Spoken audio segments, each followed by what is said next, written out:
Today we will discuss the second part of the unit, the self changing times. First part already मैंने discuss कर दिया है, uploaded भी है video, playlist में जाके आप देख सकते हैं।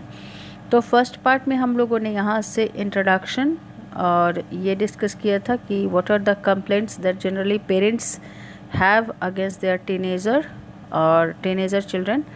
फिर उस फर्स्ट पार्ट में हम लोगों ने ये भी डिस्कस किया था कि what are the complaints that teenager have usually make up against or about the members of their family. Besides that we have also discussed that आज हम लोग डिस्कस करेंगे डिज़ायरेबल और अनडिज़ायरेबल क्वालिटी के बारे में। सेकेंड पार्ट के video में what we are going to discuss desirable and undesirable quality. देखो, सबसे पहले तो हम लोग ये समझेंगे कि यहाँ पर देखो डिज़ायरेबल और अनडिज़ायरेबल क्या होता है। तो किसी भी पर्सन में कोई ऐसी क्वालिटी, कोई ऐसा गुण जिसको हम सब लोग अप्रिशिएट करते हैं, जैसे अगर मान लो कोई बच्चा है, कोई स्टूडेंट है या कोई पर्सन है जो ओबीडियंट है। ओबीडियंट देखो सिर्फ टीचर के ही प्रति नहीं हुआ जाता है, ओबीडियंट आप कहीं पे काम करते हो, अथॉरिटी जो भी कहते हो उसकी बात को मानते हो, या आप सेंसिटिव हैं, कोई है किसी के प्रॉब्लम्स को समझता है, या फिर मान लो कोई ऑनेस्ट है। तो ये सारी क्वालिटीज़ ऐसे हैं जिसको हर कोई अप्रिशिएट करता है। ठीक है, आप भी ऐसे, आपका कोई दोस्त है वो बहुत ऑनेस्ट है, सिंसियर है, तो उसको हर कोई पसंद करता है।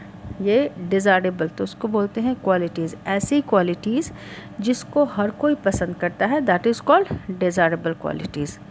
और अनडिज़ायरेबल में हो गया वैसे गुण क्या, दिस इज़ कॉल्ड अवगुण, मतलब वो कोई भी डिमेरिट, जिसको तो demerits no one likes, so this is called undesirable qualities.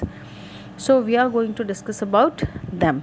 यहाँ पर देखो, पहले हम लोग क्वेश्चन समझते हैं। People you meet have different traits. जिन लोगों से हम लोग मिलते हैं उनके अलग अलग ट्रेट्स होते हैं। Traits means behaviour, some desirable and others undesirable. कुछ बिहेवियर्स ऐसे होते हैं किसी के जो डिज़ायरेबल्स होते हैं, डिज़ायरेबल्स यानी जिसको हर कोई पसंद करता है, ओके।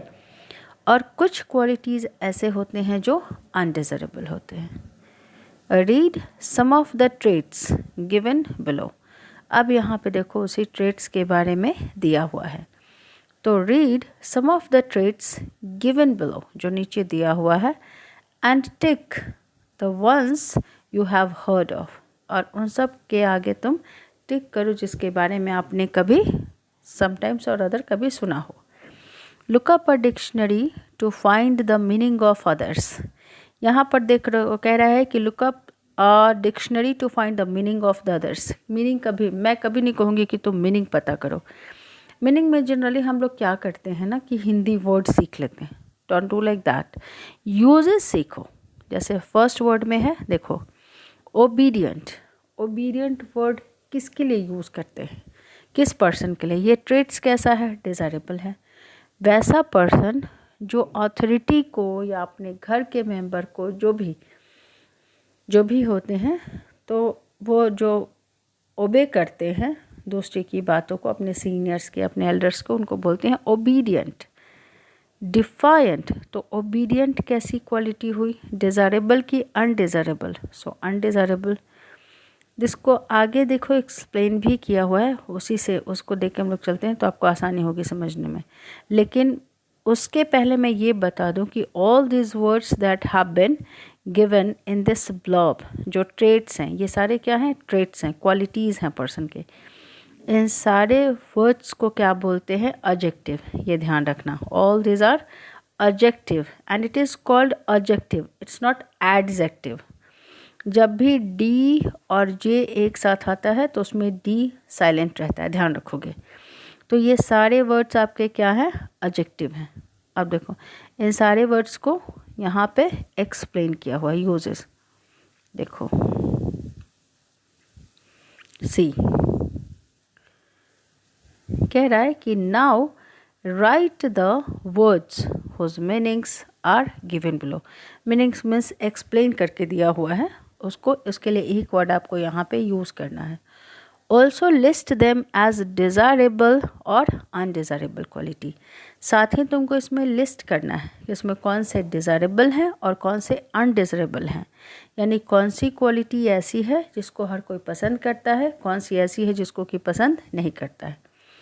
पहला में देखते हैं, वन, यानी वन यहाँ मतलब एक नहीं, कोई भी पर्सन हु शोज़ पोलाइटनेस और ऑनर टू समवन और समथिंग, यानी आप उस पर्सन को क्या बोलोगे जो दूसरे के लोगों के प्रति बहुत पोलाइटनेस दिखाता है या रिस्पेक्ट दिखाता है, तो आप बोलोगे क्या? इसके लिए एक वर्ड बताओ, और वो वर्ड कौन होना चाहिए? ट्रेट्स इसमें उसके लिए, उस पर्सन के लिए कौन सा ट्रेट्स यूज़ करोगे तुम, ठीक है, उस पर्सन के लिए कौन सा ट्रेट्स यूज़ करोगे? तो यहाँ पर वर्ड यूज़ करेंगे इसके लिए, ट्रेट्स करेंगे रेस्पेक्टफुल। क्या करेंगे? रेस्पेक्टफुल। नेक्स्ट देखो, one who has the intelligence, कोई भी पर्सन जिसमें इतनी समझदारी होती है, one who has the intelligence to form reasoned judgment. Reasoned judgment यानी बहुत सोच समझ के फैसले करता है। Such person is called what? ऐसे पर्सन के लिए यूज़ करेंगे हम यहाँ पे, देखो एक मिनट यहाँ पर आ जाओ, क्योंकि वर्ड्स इसी में से आपको यूज़ करना है। तो ऐसे पर्सन को बोलते हैं अंडरस्टैंडिंग। क्या वर्ड यूज़ करोगे? अंडरस्टैंडिंग। यहाँ पर क्या करेंगे? अंडरस्टैंडिंग। देखो अंडरस्टैंडिंग,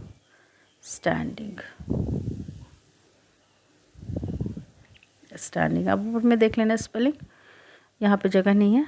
नेक्स्ट में, ओह सॉरी, नेक्स्ट में आपका है सी में, वन हु इज़।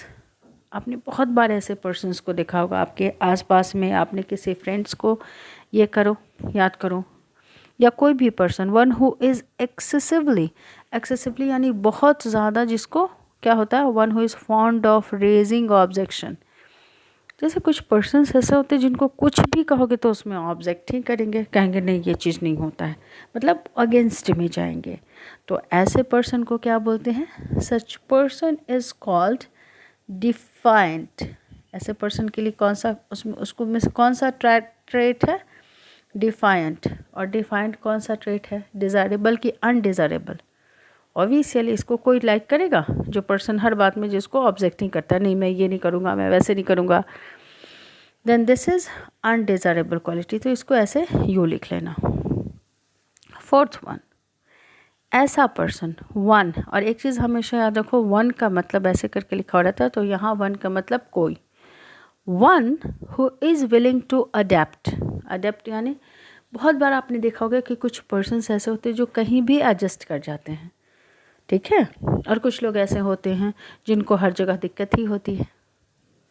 तो अब मान लो कि आपके घर में कोई आया या आपका कोई फ्रेंड है, कहीं पे आप उसको ले गए, हमेशा वो कंप्लेनिंग ही है, और कोई पर्सन ऐसा, कोई आपका फ्रेंड ऐसा है जो कहीं भी आराम से रह जाता है, उसको कोई दिक्कत नहीं होती है, नहीं आई विल मैनेज ऐसे कहेगा। तो ऐसे पर्सन को बोलते हैं one who is willing to adapt, यानी जो कहीं भी अपने आप को एडजस्ट कर ले। सच पर्सन इज़ कॉल्ड एकोमोडेटिंग। क्या बोलते हैं? एकोमोडेटिंग। और देखो, तो ऐसा पर्सन को, इस ट्रेट्स को हम लोग लाइक करेंगे कि नहीं? तो बोलोगे yes, everyone will like this traits, so this one is called desirable. इसको क्या लिखोगे इसके सामने? Desirable quality. नेक्स्ट में आ जाओ, वन हु डेलिबरेटली रिफ्यूजेस। जो होता है वो जानबूझकर क्या करता है? रिफ्यूज़ करता है, यानी बात नहीं मानेगा। वन हु डेलिबरेटली यानी जानबूझकर मना करता है, रिफ्यूज़ यानी मना करना। ओबे ऑथोरिटी यानी उसका एल्डर्स हो, सीनियर्स हो, फैमिली मेम्बर्स हो, कहीं ऑफिस में काम करे और जो उसको कोई भी काम करने के लिए कहा जाए तो हमेशा वो मना कर दे। Such person is also called, यहाँ पर भी क्या यूज़ करेंगे? डिफायंट। क्या यूज़ करेंगे? डिफायंट। डिफाई वर्ड से बना डिफायंट। तो ये भी आपका क्या चीज़ है? Undesirable quality. Okay, next term, और देखो ये जितनी भी चीज़ें सीख रहे हो इन सारे वर्ड्स को अगर रियली तुम समझना चाहते हो, you don't need to sit and memorise all this, rote memorisation मत करो। इन सारे यूज़ वर्ड्स को अपने डेली लाइफ में यूज़ करने के लिए क्या करोगे, इसको कनेक्ट करो। कोई भी वर्ड सीख रहे हो तो कनेक्ट करो कि हाँ कौन सा पर्सन है जिसमें ये ट्रेट्स है, तो वैसे करके तुम हमेशा बोल सकते हो कि he is defiant, he is understanding, okay, like this. अब नेक्स्ट टर्म में आते हैं। Have you seen a person who thinks that he is more important than others? कुछ लोग होते हैं, आपके आसपास भी होंगे, तो इसको भी कनेक्ट करो, इस वर्ड को अपने फ्रेंड से, अपने रिलेटिव से, अपना नेबर्स से या फैमिली मेम्बर से। तो कुछ पर्सन्स ऐसे होते हैं, one who possesses an exaggerated sense of self importance. Exaggerated sense of self importance यानी उनको लगता है कि मैं सबसे ज़्यादा इम्पॉर्टेंट हूँ। व्हाट डू वी कॉल इसको? हम लोग उस पर्सन के लिए क्या यूज़ करते हैं? ईगोटिस्टिकल।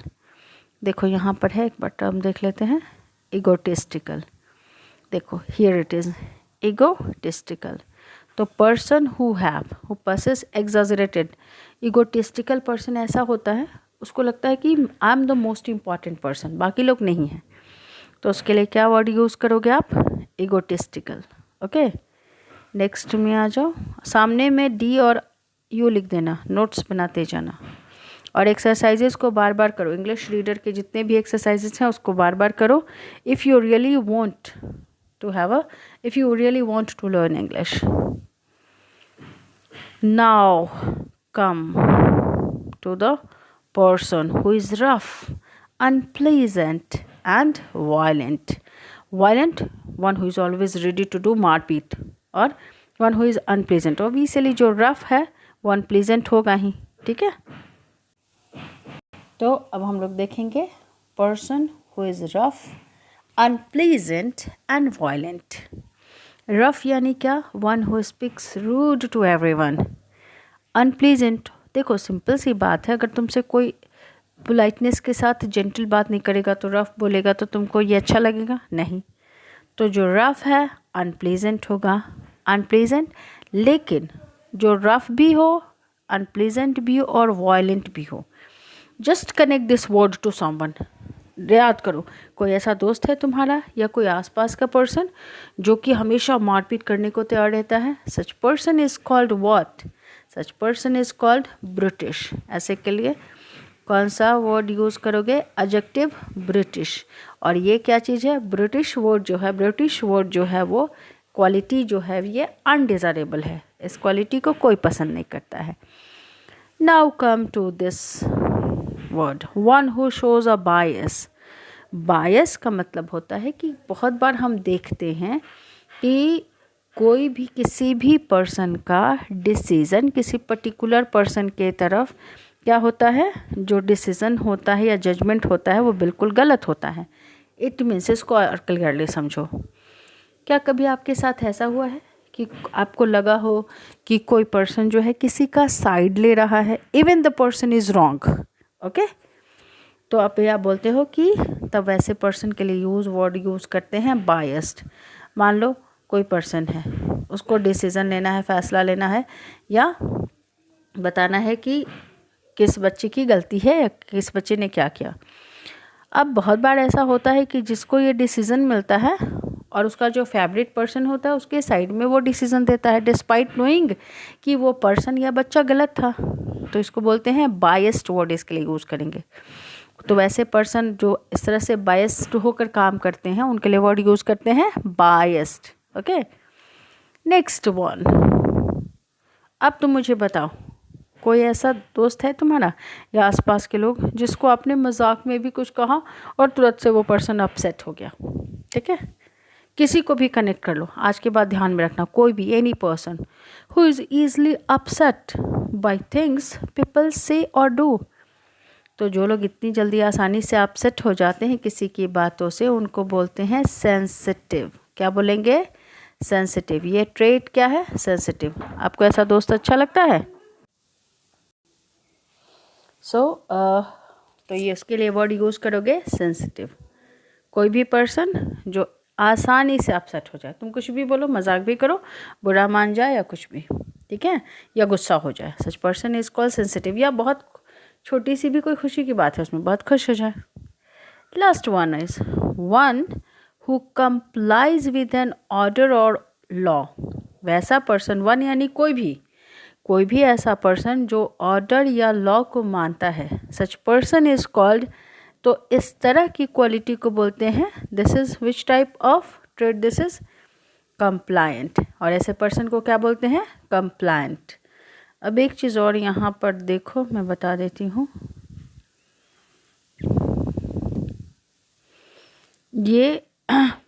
ये सारे एडजेक्टिव्स ये तो ऑलरेडी मैं आपको बता चुकी हूँ, लेकिन ये सारे एडजेक्टिव जो है अपने इन सारे एडजेक्टिव्स को दिमाग में रखना, ठीक है।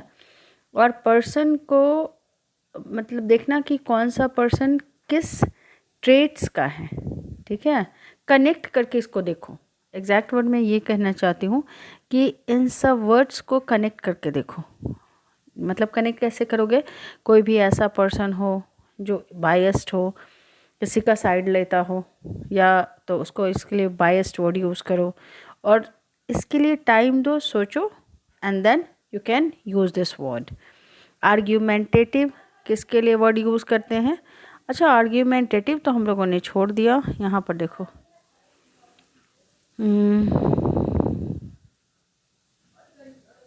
ये देखो यहाँ पर ये थोड़ा सा करेक्शन कर लेना। One who is excessively fond of raising objections, इसके लिए वर्ड यूज़ करना। ऐसे पर्सन को बोलते हैं आर्ग्यूमेंटेटिव, जो हमेशा आर्ग्यू करने के लिए तैयार रहता है। बाकी यहाँ जगह नहीं है तो आप ऊपर में वर्ड जो है आर्ग्यूमेंटेटिव उसके लिए यूज़ करोगे। This is undesirable quality. और यहाँ पे डिफाइंड कर देना। मैंने पहले यहाँ पे डिफाइंड बताया था, तो डिफाइंड इसके साथ जाएगा और इसके साथ लिखोगे आर्ग्यूमेंटेटिव। इसको आपको एक्सरसाइज को करना है and you have to learn the uses of these words in your day to day life, okay? अब आते हैं नेक्स्ट एक्सरसाइज में, देखेंगे क्या है।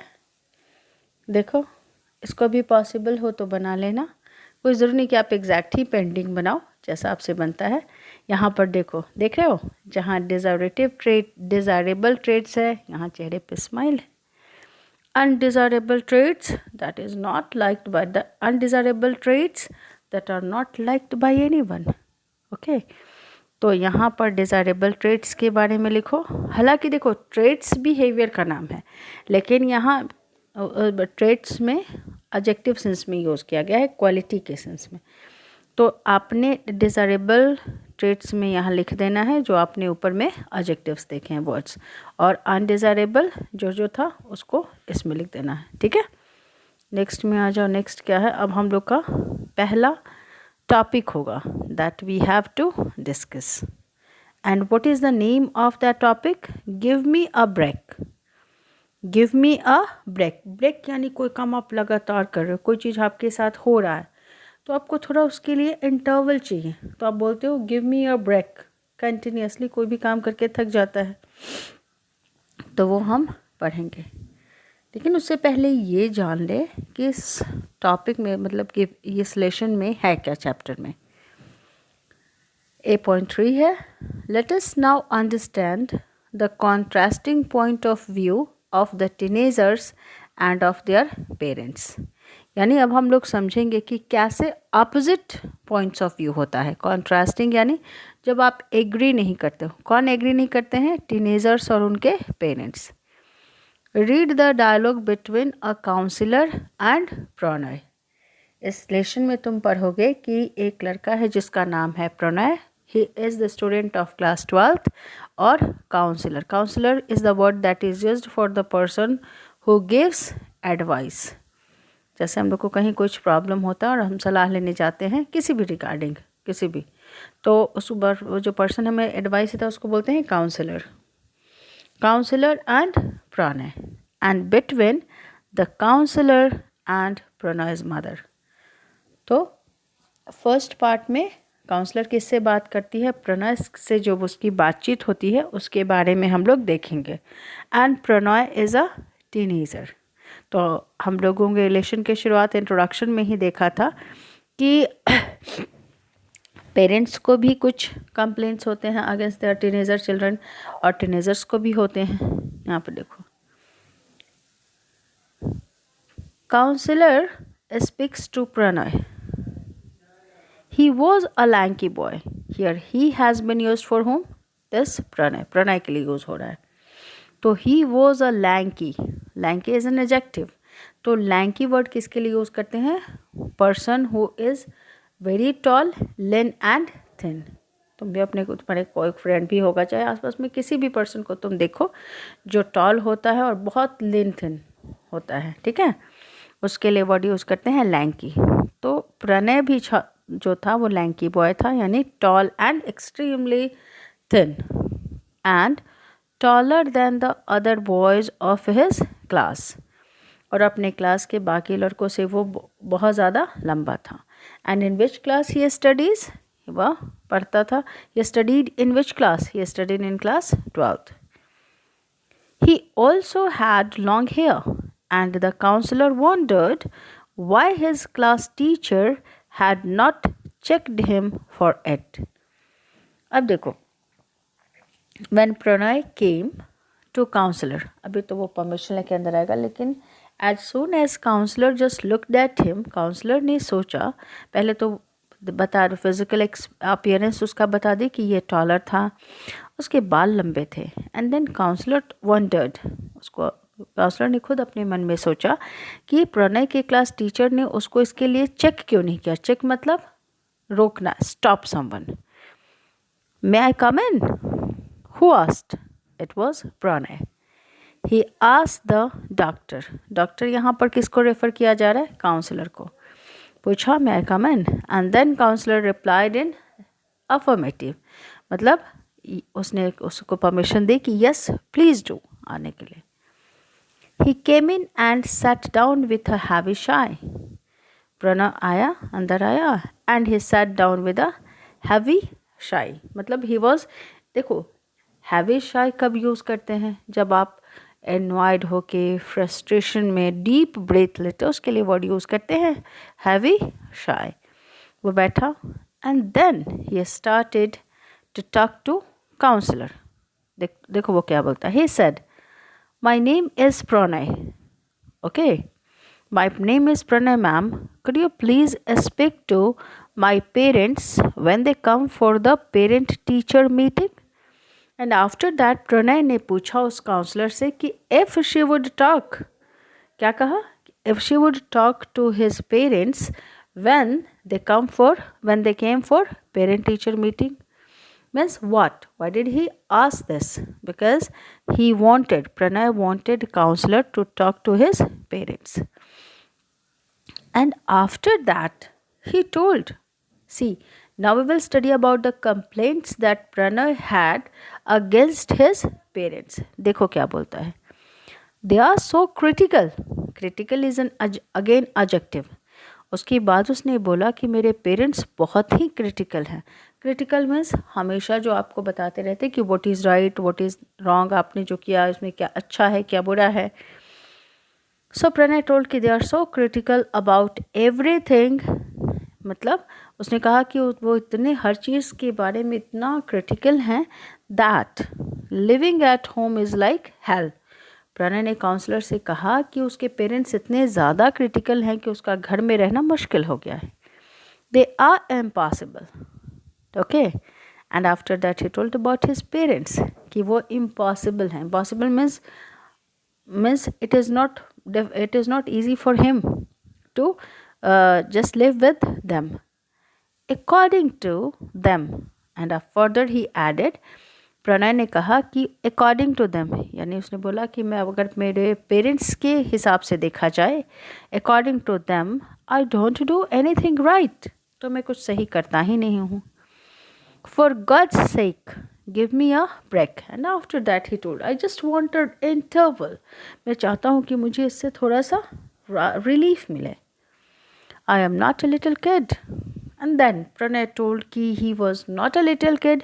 क्यों वो ऐसा बोला? क्योंकि वो लिटिल किड नहीं है, क्योंकि उसके पेरेंट्स हमेशा उसको बोलते थे कि what to do what not to do. I do know. After that he told कि मैं किड नहीं हूँ and I do know how to conduct myself. Further he added कि उसको पता है कि उसको कैसे बिहेव करना है. And I know what to do and what not to do. Pranay told कि उसने बोला कि मुझे खुद पता है कि मुझे क्या करना चाहिए क्या नहीं करना चाहिए. But I have to be instructed all the time. Pranay told कि but my parents just kept instructing me all the time. Instructing means बोला कि मेरे पेरेंट्स हमेशा मुझे ये बताते रहते हैं क्या करना है क्या नहीं करना है. And after that he was so much frustrated. He told, is this any way to live? क्या ये जीने का ढंग है? ऐसे कैसे कोई जी सकता? How can anyone live like that? And then after hearing counselors complaints about his parents, counselor ने कहा किससे? प्रणय से. I can see that you are both upset and angry. मैं देख रही हूँ कि तुम अपसेट भी हो एंग्री भी हो. Has this been affecting you since only recently. और फर्दर शी आस्क्ड हिम कि क्या ऐसा इसके साथ रिसेंटली हुआ है. शी आस्क्ड, काउंसलर ने पूछा. Then Pranay answered, replied in negative. So when counsellor asked Pranay if this has been affecting him for a long time recently, then Pranay told, no ma'am, it has always been like this.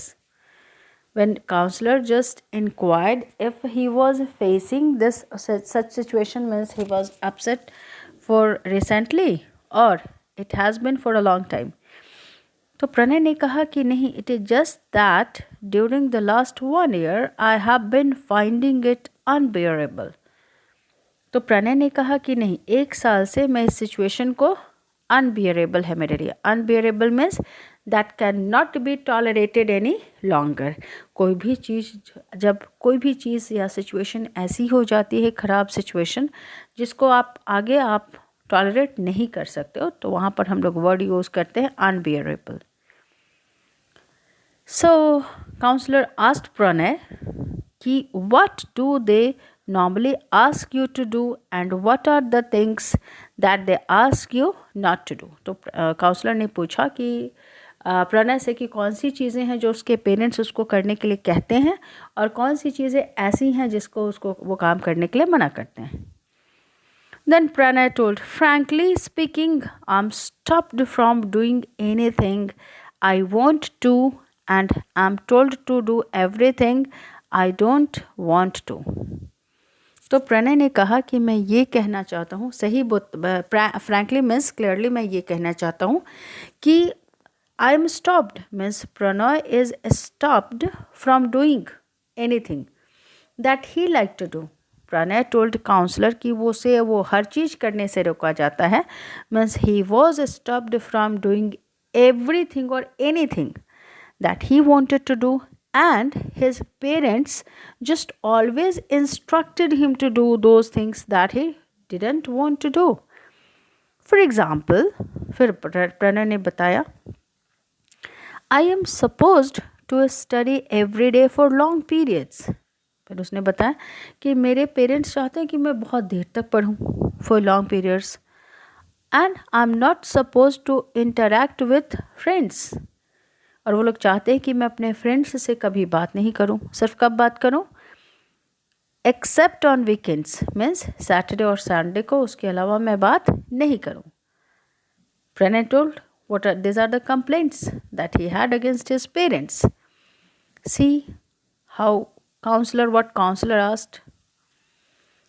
नहीं, अभी और भी हैं प्रणय के complaints. See, they do not allow me to use the phone. उसके बाद प्रणय ने कहा कि my parents do not allow me to use phone. I have my mobile and generally use that. Pranay ने कहा कि मेरे पास मेरा मोबाइल है और मैं वही यूज़ करता हूँ. It is only when my card is exhausted that I use the landline. And then Pranay told, counsellor को कहा कि सिर्फ जब मेरे फ़ोन का डेटा ख़त्म हो जाता है, कार्ड, देखो अभी डेटा हम लोग ऑनलाइन रिचार्ज करवाते हैं, पहले ना एक कूपन होता था कार्ड जैसा, उससे रिचार्ज होते थे फ़ोन। तो बोला कि जब वो exhausted means what, finished, that I use, तब मैं लैंडलाइन यूज़ करता हूँ। Then counsellor told, could it be that they are concerned about your board exams? तो काउंसलर ने कहा कि हो सकता है कि इसका कारण ये हो, इसका कारण मीन्स उसके पेरेंट्स अगर चाहते हैं कि वो लॉन्ग आवर्स तक पढ़े, अपने दोस्तों से सिर्फ वीकेंड में बात करे, वीकेंड को बात करे और फ़ोन पे कम बात करे। देन काउंसलर टोल्ड कि इट कुड बी कि दे आर कंसर्न्ड के लिए दूसरा सिनोनिम्स वर्ड या क्या यूज़ करोगे, वरीड। तो बोली कि हो सकता है कि तुम्हारे पेरेंट्स वरीड हों तुम्हारे बोर्ड एग्ज़ाम्स को लेकर। शी क्वेरीड, उसने पूछा कि if the situation is like that, I don't see why. Then Pranay answered, क्यों वो परेशान है। I don't see why, I was okay in the 10th class board examination. Then Pranay told कि व्हाई दे आर कंसर्न, और further he added कि उसने class 10th board के exam में अच्छा किया था। I got a good percentage and the stream of my choice. फिर उसने बोला कि मेरा परसेंटेज भी बहुत अच्छा था, एंड ही जस्ट टक the stream of his choice. Stream यानी आप लोग भी जब 10th पास करोगे तो आप क्या साइंस लोगे, आर्ट्स लोगे, कॉमर्स लोगे, what ever you just opt. उसने बोला, मिस प्रणय का कहना था कि ही हैज़ परफॉर्म्ड वेल, तो फिर उसके पेरेंट्स क्यों कंसर्न हैं। देन काउंसलर जस्ट सजेस्टेड, ये she is counsellor just suggested Pranay to talk to his parents.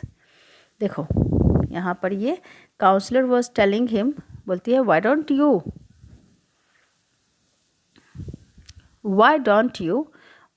You explain things to them gently. Then counselor just suggested him that he should talk to his parents या explain his points of view to his parents.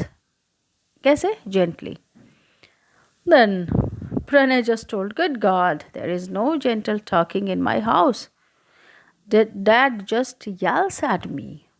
The next complaint that Pranay has about his father was that his father always yells at him. Yells yani shouts at a loud voice. Shouts at something at loud voice. Then Pranay told कि उसके father तो हमेशा उस पर चिल्लाते हैं. Then counselor asked, what about his mother? Counselor ने पूछा कि and what about his mother? What about your mother? Well, she doesn't yell. वो चिल्लाती तो नहीं है, but always supports both my dad's view point and his actions.